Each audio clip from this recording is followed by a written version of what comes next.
All right, well, that's where we're going to leave that live media conference from Brisbane. Queensland Energy Minister Mick de Brenni wrapping up there. Before him, Federal Minister Chris Bowen. Now, leaving to one side their preamble about tomorrow's National Cabinet meeting, you heard a lot of references there to what they called the capacity mechanism. And this is where Chris Bowen and energy ministers have variously declared a big step forward and an historic agreement. The capacity mechanism, if you don't remember, was trying to ensure there was always enough energy, electricity, in the system, even at times when renewables were unable to produce such power. Been a fair bit of debate in the background over the course of this discussion about what sort of firming technology, as they call it in the business, should sit behind this capacity mechanism.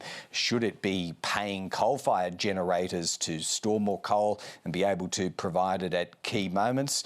The answer seems to be no. They've designed an entirely renewable-focused system behind this capacity mechanism. A little technical, but we might try and get an early response on what they think, maybe even what it means from our political panel. Let's bring them in now. They've been waiting patiently on the sidelines. Labor MP Michelle Ananda-Rajah, we're very pleased to say, is back with us once again, and for the last time this year. Michelle, great to see you again. And from Sydney, Liberal MP David Coleman is again back with afternoon briefing, which is always a pleasure. Michelle, why don't we go to you first of all? It is technical stuff. Tell us what you think you heard there on the agreement struck in Brisbane. Hi, Greg. Look, if there was ever evidence that the climate wars are dead and buried, this is it. It is almost unprecedented in the history of this country to have state and territory energy ministers along with the federal energy minister singing from the same song sheet. And honestly, it is music to my ears and to the ears of millions of Australians and businesses, small and big. So what this is going to deliver is certainty for businesses and affordable, reliable energy, which is going to be fantastic for the environment as well as our economy. It is going to turbocharge our transition to becoming a renewable energy giant. Now, just last week, I was in the chamber as the Climate Change Authority report was tabled by Chris Bowen. And already back last week, and in a mere 6 months after, I might say, 9 years of policy chaos, we were already on track to confirming a 40% reduction in our emissions by 2030.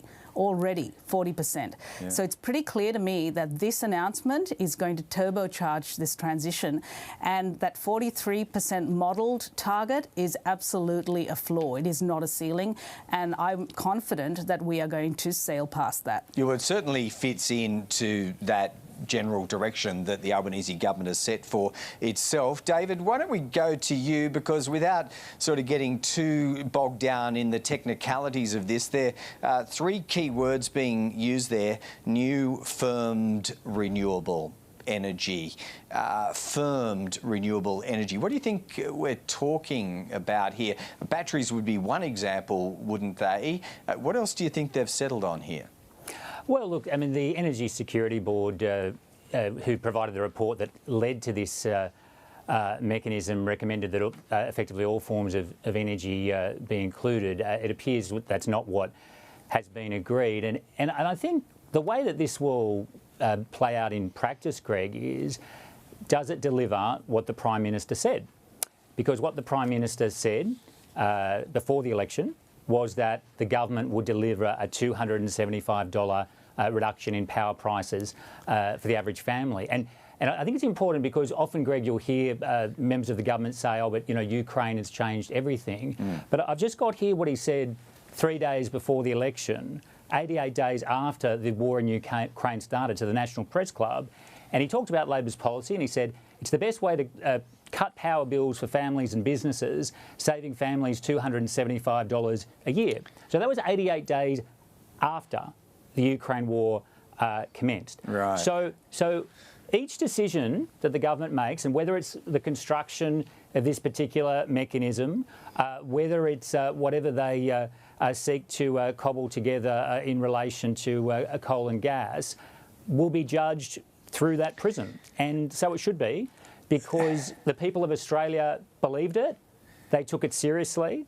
The government is now in charge of the levers. And the question is, will they deliver it? All right. And all indications are they won't. Well, Michelle, that's the prism through which David's looking at it, with a quote from 88 days after the start of the Ukraine war. It does invite a response from you. I wonder whether, I'm not trying to lead you here, Michelle, but whether there was, in fact, a bit of a delayed reaction as far as energy is concerned from the start of that war. Well, look, I think the first thing is that none of us anticipated that the Ukrainian conflict would be this protracted, and it's certainly shaping up to be the case, which is devastating for those people there and for the rest of the world as well, given the pressures now on energy markets. The issue here is that, we're not really going to be taking lectures from the Liberal Party or the coalition, because this is the same group that dithered and delayed and obfuscated over the last 9 years, had 22 energy policies and failed to land even one. And it left Australia in a pretty poor shape, lacking certainty for business and industry, and it also made us less resilient to the kind of shocks that we've now encountered with the Ukrainian war. Now, none of us could have anticipated, one, that there was going to be a war, and two, that it would go on for as long as it has. Yeah. So, but is that $275 commitment, is that null and void now, Michelle? Well, no. Look, I think actually we can say to the Australian people, and they know this because they've already taken up solar PVs, at a rapid rate, that renewable energy is cheaper. We all know that. So the question is not whether it is cheaper, but to what extent. They are going to see a reduction in their bills, but this is turning a supertanker after 9 years. So we've started that process and we're committed to it. And with today's announcement, the unison from the state and territory energy ministers as well as Chris Bowen, to me suggests that we are going to be turbocharging this transition. All right. Greg, can I just respond to that? I mean, Michelle said that the people of Australia will see a reduction in their electricity bills. And in a sense, it's good to hear that, because that's consistent with what the government said before the election. I don't think it is at all credible to suggest that the consequences of the Ukraine war were not known 88 days after the war had commenced. The gas prices had already increased very substantially, by that point. So it just doesn't cut it at all. And reality matters, and the reality is the government made a promise, and it's very, very unlikely to keep it. All right. Well, I'm sure you'll seek to hold them to account for that. Why don't we move on to something on a related tangent, and I'll go back to you, Michelle, in the first instance. We heard from those energy ministers, they're setting the scene for what I imagine is an agreement, if not already clinched, then pretty soon to be clinched by First Ministers, as they call them, tomorrow. Are you comfortable with the states being compensated for royalties foregone because of price capping that looks like that's going to happen soon after tomorrow? Well, firstly, I think it's fantastic that the First Ministers, the Premiers, are getting together with the Prime Minister in National Cabinet to try and resolve this vexed issue. Now, what I would say is that if this was simple, this would have been sorted out a long time ago. So it's not simple, it's very complex. And I would say that, the energy market is pretty opaque. It's pretty difficult to kind of understand unless you are an expert and you're embedded within it. With respect to the compensation issue, we have already had a bit of telegraphing of that out by the Treasurer, who is concerned about the parlous fiscal situation that we were left by the Liberal government. And, he wants to just, I'm not going to preempt the discussions tomorrow, but we need to see what actually happens. But bearing in mind that the country is already in a bit of a pickle with respect to $1 trillion in debt. So we don't want to be exacerbating that, and we certainly don't want to be exacerbating inflation with unnecessary handouts if we can. Well, they are both forces at work, aren't they? The constraints of the budget and inflation on the other side. You could scarcely oppose this, would you, David? I mean, we're asking for cost of living pressure to be absorbed, and this price capping is most definitely an initiative that seeks to do that. Are you critical of everything that goes with it, though, compensation included? Well, we need to see what it is, because, you know, you have to have a very keen mind just to frankly follow what the government's been saying on this over the last few weeks. It's been literally all over the place, sort of dancing all over the stage, but kind of going nowhere. So let's see what they come up with. What we did see in that announcement earlier today that was just sort of slipped in, no mention of the dollar cost of today's announcement, but one thing that was very clear, Commonwealth paying up for it 100%. Let's see what happens tomorrow. Let's see what impact it has on electricity prices. Does it actually deliver that $275 promised price reduction? And let's see what the cost is and who's paying for it, because it appears that the Commonwealth, the taxpayers of Australia, are paying for 100% of what's been agreed today. We don't know how much. No, but there was a reference to revenue sharing, wasn't there, by Chris Bowen? So it's an investment up front, David, but perhaps with rewards to be reaped later.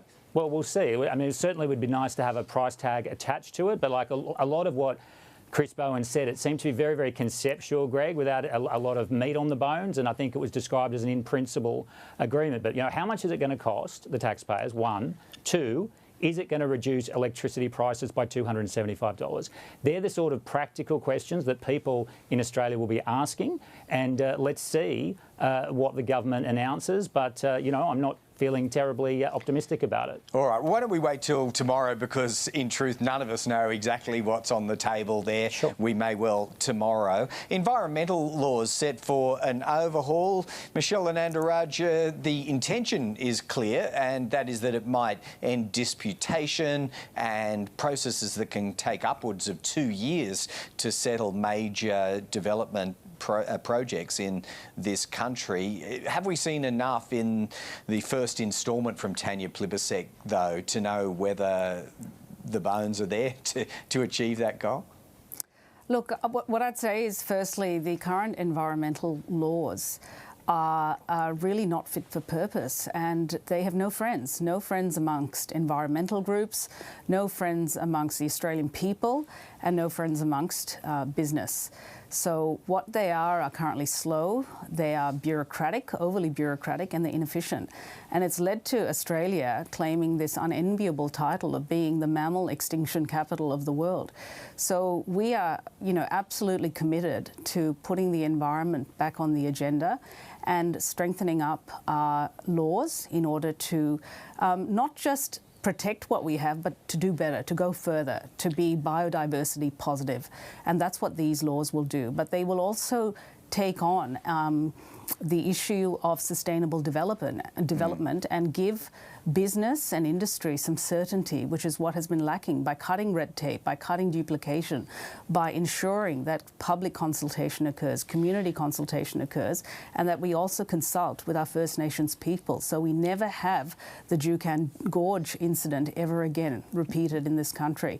And in addition to this, there's one aspect which I really like. It's talking about a nature repair market. Now, this is essentially saying that this package of reforms that were basically sat on by the previous government are now going to spur on a green economy in Australia. And I think that's really, really exciting. So we're not only going for net zero, we're going towards biodiversity positive as well. Yeah, no, that is a feature. I think, again, it's still to be developed, but it's there in the design. It's not beyond the wit of a government, is it, David Coleman, to design in all of the features that might achieve the objectives, you know, just outlined there by Michelle.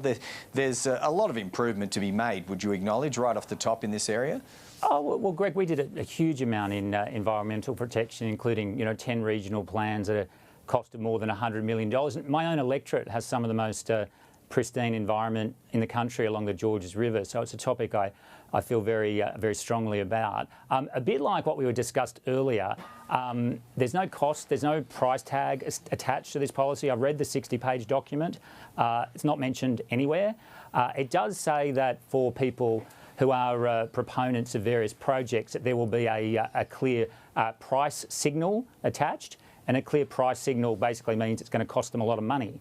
And it's very important that that's understood, because absolutely environmental protection a very important goal, but you know, we live in a world in which detail matters and facts matter, and we need to understand what is this going to cost and what will be the impact on the economy, because if you read the government's document, it basically implies that there is no impact whatsoever.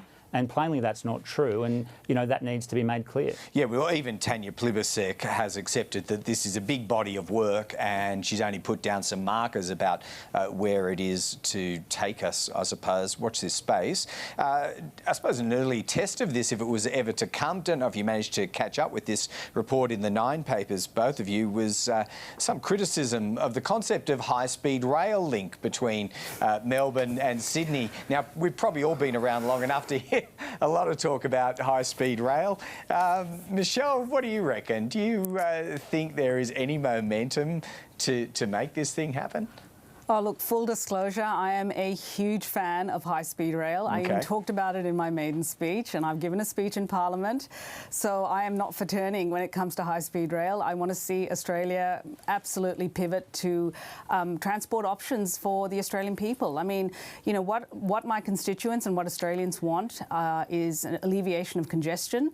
They also want to have convenience and have more options rather than fewer, particularly for intercity travel. And they want us to address the climate emergency. Now, we do need to break our dependency on aviation, and particularly for a route like Sydney to Melbourne, which is the second busiest route in the world after London to New York.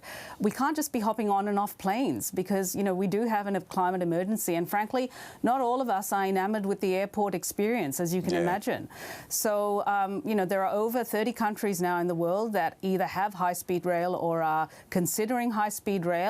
And I am, you know, I'm sold. I just want it to go as fast as possible. All right, you've nailed your colours to the rail there, Michelle. What about you? Are you a true believer? People seem to come in two hues here, David Coleman. They either think this thing can happen and will, or they're deeply, deeply sceptical. Where do we put you? Well, look, I think faster rail is a good thing, and you know we invested heavily in the Melbourne to Geelong project in that respect, but. You know, you might have noticed, Greg, sometimes you get a bit of hyperbole in politics, and I actually had a look at the government's press release about high-speed rail from a few months ago before the election, described themselves as visionary in their high-speed rail announcement, which is basically $500 million for some planning and some reservation of some land between Sydney and Newcastle. Look, you know, I think the Prime Minister is very personally associated with this issue, and this is another example where gap between rhetoric and reality. You know, you can't sort of call yourself a visionary, you know, say that you know, you have this great vision of high-speed rail and then, you know, do not a great deal about it, because if, you know, if you're visionary not backed by action, well, it's just fake. So let's see what the government does, but action matters and not just words, Greg. All right, well, let's just say to our viewers in Newcastle and the Central Coast, if they and they alone end up with a high-speed rail link, they can be grateful for that, at least in the first instance. All right, well, look, we're going to wrap it up there today. Thanking you both for your patience today with a later than advertised start, but also for your involvement and support of the program all year. Michelle Ananda-Rajah and David Coleman, really appreciate it. Enjoy the break if you can get one. Thanks, Greg. Thanks, Michelle.